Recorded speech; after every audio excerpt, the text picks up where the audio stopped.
welcome to my channel.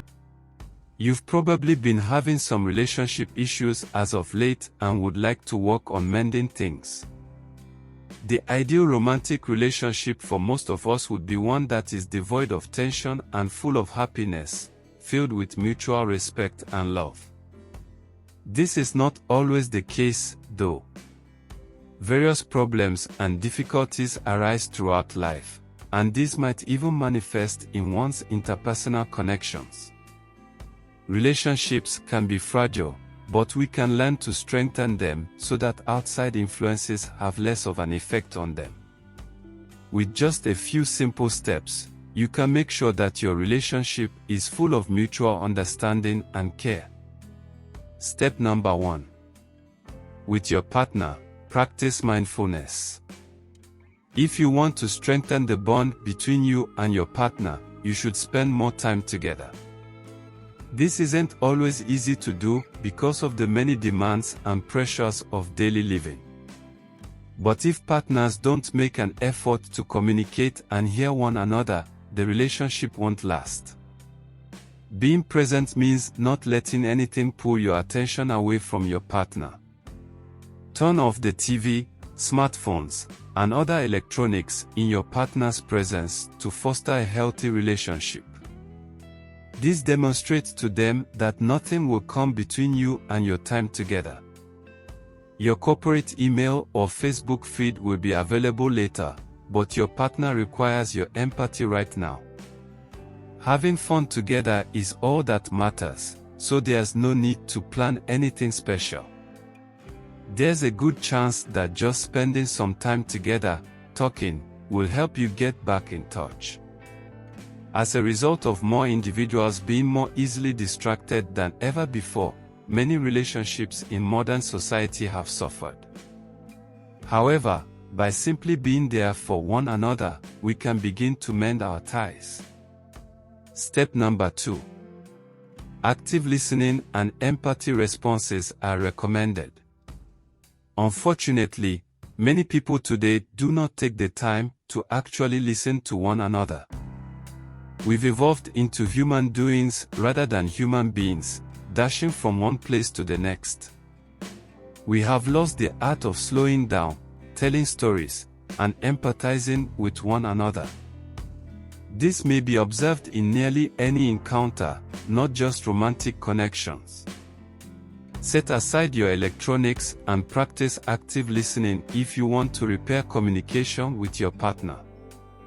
This entails gazing your partner in the eyes and paying whole attention to them when they speak. It entails refraining from interjecting and listening until they have done speaking. In essence, it implies listening to comprehend rather than responding. To show the depth of your love, respond with understanding and kindness. If a person wants to be happy in a relationship, he or she must first feel heard and noticed. So, be honest with your partner and share your innermost thoughts and feelings. It's only fair that you give them the same room and leeway you'd like to use. Step number 3.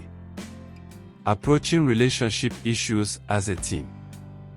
Adopting a team mentality would benefit many relationships. Whenever problems arise in interpersonal interactions, most people immediately go on the defensive and start arguing. Instead of approaching issues as a team, they take a "my against you" stance. Alternatively, your relationship will improve if you can find a solution that works for both of you. Step number 4. Express your appreciation to your partner. In your relationship, how often do you express gratitude for your partner's efforts? Reminding your significant other of the many things you value about them is an excellent way to foster a more fulfilling connection. You might not have said it enough if you've been together for a while but haven't mentioned it much. However, doing something as simple as pouring coffee for someone or washing their car might go a long way toward making them feel valued. Step number 5. Make the negatives a positive. Arguing over petty matters is a surefire way to drive a wedge between any two people in a relationship. Say your boyfriend or husband doesn't pitch in to help around the house. You might get resentful or passive hostile if his behavior persists and he shows no sign of changing. Instead of retaliating, try a more positive approach by expressing your requirements clearly and respectfully. Rather than being angry at them for their actions, describe what would make you pleased. They will respond better if you convey what you desire rather than what you dislike about their actions. Final thoughts on what creates a healthier relationship.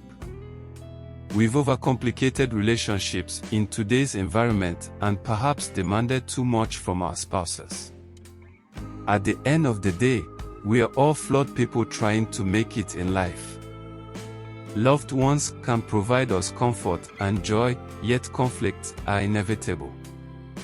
But the way we approach them and how we weather the storms is what defines the outcome of our relationships.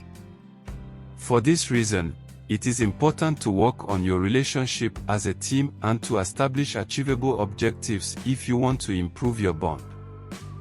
Thank you for watching.